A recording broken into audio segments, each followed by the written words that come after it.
warahmatullahi wabarakatuh. Perkenalkan, nama saya Rahmi Laila Sari Siregar, NIM 2320100106, Prodi Pendidikan Agama Islam, Fakultas Tarbiyah dan Ilmu Keguruan, Universitas Islam Negeri Syekh Ali Hasan Ahmad Ad-Dari, Padang Sidimpuan. Baik, di sini saya ingin menjelaskan terkait dengan fikih mawaris yang berjudul hubungan angka waris, tabayun, dan juga contoh kasusnya.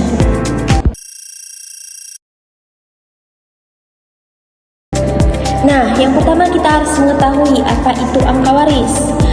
Angka waris dalam ilmu faraid adalah bagian atau proporsi harta peninggalan yang diterima oleh setiap ahli waris setelah seseorang meninggal dunia. Angka waris bersifat perbandingan ataupun nisbah, bukan hanya angka mutlak, yang mana itu didasarkan oleh Al-Quran dan juga hadis. Dasar hukum waris sudah dijelaskan dalam surah An-Nisa ayat 11, yang mana di sana dikatakan bahwa pembagian harta waris dalam Islam itu menetapkan bagian-bagian tertentu bagi ahli waris, seperti anak laki-laki mendapatkan bagian 2 kali lipat dari anak perempuan. Selain itu, jika seseorang meninggal dan meninggalkan anak perempuan saja, maka satu anak perempuan mendapatkan setengah dari harta. Dan jika lebih dari satu, mereka bersama-sama mendapatkan sepertiga. Ayat ini juga menjelaskan bagian untuk orang tua yang meninggal dan memiliki anak. Ayat ini merupakan bagian dari sistem. Nah, orang tua itu tadi mendapatkan 1/6. Nah, ayat ini juga merupakan bagian dari sistem hukum Islam, yang mana ayat ini memastikan bagian itu harus adil dan juga sesuai dengan ajaran agama Islam. Nah, selanjutnya kita harus mengetahui apa itu pengertian tabayun. Tabayun berarti yaitu mencari kejelasan, memeriksa, dan juga memverifikasi kebenaran informasi. Dalam Islam, tabayun dilakukan agar tidak terjadi kesalahan dalam mengambil keputusan. Prinsip ini sangat penting dalam pembagian warisan. Selanjutnya, tabayun dalam warisan. Tabayun dilakukan untuk yang pertama, memastikan identitas ahli waris. Yang kedua, memastikan hubungan kekerabatan.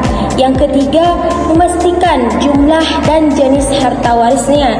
Yang keempat, memastikan adanya hutang ataupun piutang pewaris. Yang kelima, memastikan perhitungan warisan sesuai dengan syariat. Nah, selanjutnya hubungan angka waris dan juga tabayun. Yang pertama, penentu angka waris dan membutuhkan data yang benar. Yang kedua, yaitu kesalahan data yang menyebutkan pembagian warisan itu tidak adil. Selanjutnya, yaitu tabayun menjadi dasar untuk memperoleh informasi yang akurat. Dan yang terakhir yaitu semakin baik proses tabayun, maka akan semakin cepat hasil pembagian warisan tersebut. Dan selanjutnya contoh penerapan tabayun. Contoh penerapan tabayun di sini ada 2. Yang pertama yaitu verifikasi harta warisan. Verifikasi harta warisan di sini yaitu kita harus memeriksa sertifikat tanah itu apakah itu asli ataupun tidak. Yang kedua, memeriksa kepemilikan rumah. Dan yang terakhir, memeriksa saldo rekening bank tersebut. Dan selanjutnya verifikasi ahli waris. Kita harus memeriksa yaitu akta kelahiran, akta nikah, akta keluarga, dan juga silsilah keluarga. Nah, selanjutnya saya akan menjelaskan contoh kasus. Nah,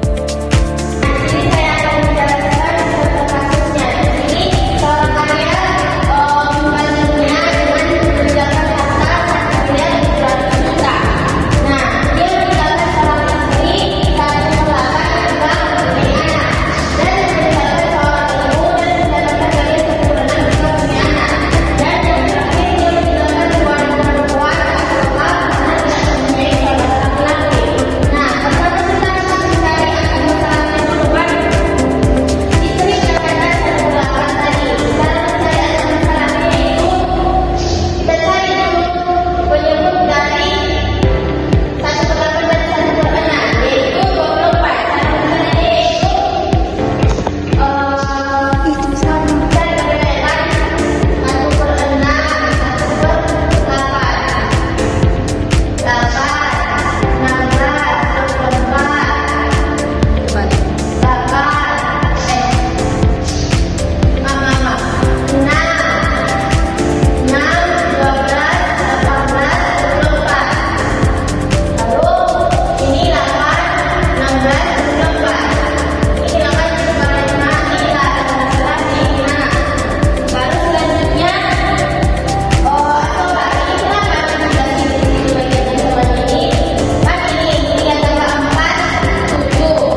dengan Bapak